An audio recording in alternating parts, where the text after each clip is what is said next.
Open any mapping app on your phone right now. Zoom out until you can see your entire town, your neighborhood, your street, your exact house. We move through our lives completely relying on the absolute accuracy of the digital grid. We trust that every road is logged, every building is cataloged, and every square inch of our cities has been scanned by satellites floating miles above our heads. We look at a map as an undeniable proof of reality, a clean, mathematical blueprint of civilization. But a map is only a drawing. It is a thin sheet of paper stretched over an abyss. And sometimes the satellites capture a mistake, a piece of the world that was never meant to be stepped on. My name is Julian Vance. In 2021, I worked as a senior geospatial data engineer for a prominent mapping infrastructure corporation that supplies raw satellite imagery to global navigation networks. My team's responsibility was simple. We cleaned up the data artifacts. When a cloud covered a highway or a camera glitch distorted a subdivision, we ran automated stitching algorithms to patch the image, creating a seamless, beautiful illusion of a perfectly mapped planet. But the anomaly we flagged during the summer of that year could not be patched by a software algorithm. The file was a raw, uncompressed imagery sector covering a quiet, upper-class suburban development in the Pacific Northwest. In the public databases, the neighborhood was completely normal, a pristine grid of cul-de-sacs, manicured lawns, and million-dollar homes. But within the raw, unredacted military-grade feeds, the center of that subdivision didn't hold houses. It held an absolute void, a dense, perfectly rectangular patch of total darkness that absorbed all light. The company didn't want us to correct a rendering error. They wanted us to erase a coordinate. 3 days prior, a routine aerial update had passed over the sector. The automated systems flagged a catastrophic desynchronization error. When the satellite camera tried to render the center of the neighborhood, the coordinate data packets collapsed into 0 values. The altitude sensors reported a depth that was physically impossible, a drop of 3 miles straight down, hidden right between 2 ordinary family garages. My job was to run the raw laser radar and topographic scans through a series of audio and visual isolation matrices to find out what was blocking the lenses. We were told to examine the distortion. We were told to map the perimeter. The text that follows is the unredacted transcript of my personal server logs and the topographic data retrieved from Sector 7. Put on your headphones, turn out your lights, because the map isn't showing you the world. It is hiding it from you. According to my personal notes, the true horror of Sector 7 begins when you try to cross the digital boundary line on a live GPS grid. That is the point where the automated navigation arrows start to spin frantically, losing their lock on the satellites. At that exact threshold, the physical environment stops acting like real estate. On July 19, 2021, at exactly midnight, our department deployed an autonomous camera-equipped ground drone to survey the physical location of the void. The drone was configured to navigate via localized radio tethers, completely independent of the cellular network. I sat in the server room, the glowing toxic green monitors casting long shadows on the concrete walls. I put on my studio headphones and opened the raw video and acoustic feed. At first, the feed was completely normal. The camera showed a quiet, empty suburban street under the yellow glow of sodium streetlights. The only sound was the soft, electric hum of the drone's rubber tires rolling over asphalt. It was a sterile, peaceful, ordinary frequency. Then the drone turned the corner between house number 42 and 44. The visual on the screen didn't show a fence, a backyard, or a tree line. The headlights of the drone cut into an absolute, suffocating wall of black fog that seemed to boil out of the ground. The barometric pressure sensors on the drone instantly spiked, reporting an atmospheric weight equivalent to the bottom of a deep sea trench. On the audio feed, the soft hum of the electric motor suddenly died, replaced by a sound that made my skin turn to ice.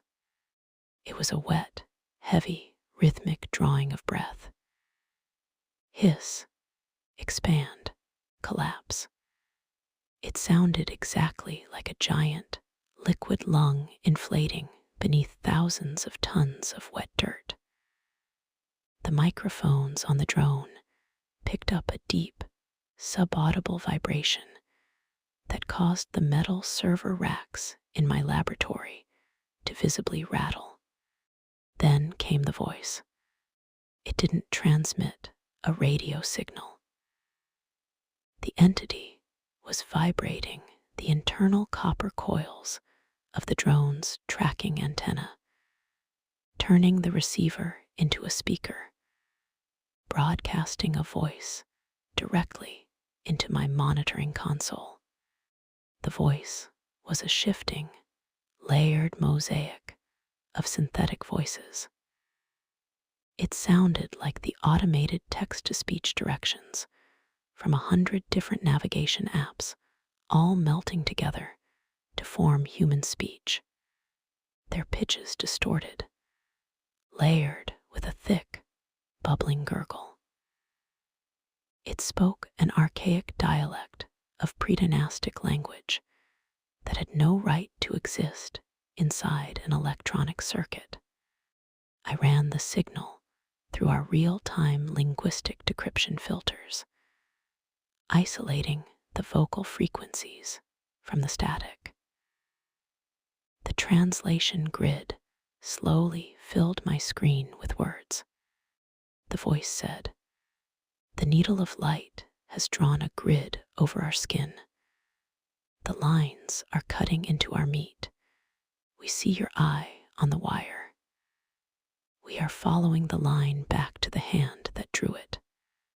The audio levels spiked into the red so violently that the frequency monitors shattered their graphical limits, leaving my headphones screaming with a sharp, white-hot tone of feedback. I pulled the headset off, my skin breaking out into a cold, prickling sweat, my breath caught in my throat. The project director immediately ordered the drone's power cell to be detonated remotely, destroying the device to sever the connection. And sticking out from the melted battery compartment was a fragment of something physical. It was a small, translucent root of muscle tissue, over 6 inches long, pulsing rhythmically on the table. its nerve endings reacting directly to the fluorescent lights of the lab. The director didn't hesitate. He ordered the security team to incinerate the remains with an industrial chemical torch, sealing the ash inside a heavy lead cylinder. We were forced to sign non-disclosure updates, our clearance levels locked down under threat of immediate federal prosecution. They told the facility staff it was a drone battery malfunction. They told us the audio was an electromagnetic loop, but they were lying. 2 weeks later, our department received a raw data package from a smart car navigation system that had driven through that exact neighborhood at 3 in the morning. The driver had vanished. The car had been found idling in the middle of the road, its doors wide open, its tires melted into the asphalt. The data dump included the interior dashcam video and the synchronized audio from the car's integrated mapping display. I sat alone in the server room, loading the file onto my terminal. The video was grainy, shot in high-contrast night vision.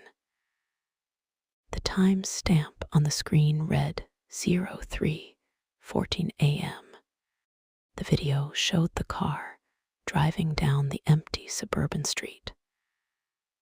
Suddenly, the GPS screen on the dashboard flashed to a brilliant, toxic green color, illuminating the car's interior in an eerie, radioactive glow.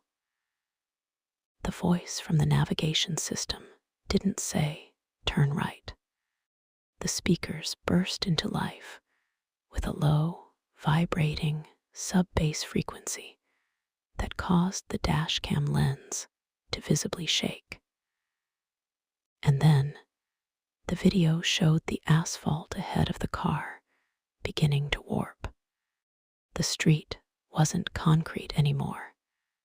The headlights cut through a thick, swirling vortex of black, smoky vapor that seemed to bleed directly out of a massive structural rift in the middle of the road.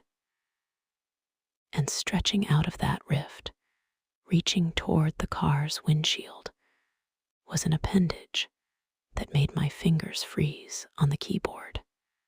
It was a hand, but it wasn't a human hand. It was a massive, pale, multi-jointed arm made of twisted digital artifacts, bleeding muscle fibers, and thousands of tiny, calcified street signs fused into the flesh like teeth. It didn't have skin. It was raw, exposed tissue, moving with a fast, jerky speed. It smashed through the windshield, wrapping itself around the steering wheel. At that exact second, the audio speakers on my console emitted a sound that made the hair on my arms stand straight up. It was a chorus of human voices screaming inside the data stream, a frantic, breathless wail of pure agony that matched the exact vocal frequencies of every driver who had gone missing in that county over the last 10 years. The map wasn't just generating a signal. It was pulling acoustic imprints from the lost, using their voices to stabilize the frequency. The hand pulled the driver out through the broken glass. The video feed instantly went to absolute black static. The data packet ended there. The next morning, our facility was cleared out by government officials. They seized our hard drives, wiped the primary database, and permanently closed Sector 7. The official records state the neighborhood experienced a localized sinkhole anomaly due to a broken water main. The coordinates were permanently removed from all public mapping software, replaced by a flat, green image of a fictional park. I left the tech industry that month. I live in an old, unmapped cabin now, far away from the cell towers, deep in the wilderness where there are no digital networks, no satellite coverage, and no roads. I don't use maps anymore. I navigate strictly by memory, and I keep my phone buried in a box of sand outside my door. Because last night, a low-flying survey plane passed over my mountain. The roar of its engines faded into the distance, leaving the valley in total pitch-black silence. And as I sat there in the dark, the old mechanical compass sitting on my desk began to spin. Not in a circle, but in a frantic, irregular rhythm, the needle scraping hard against the glass face from the inside.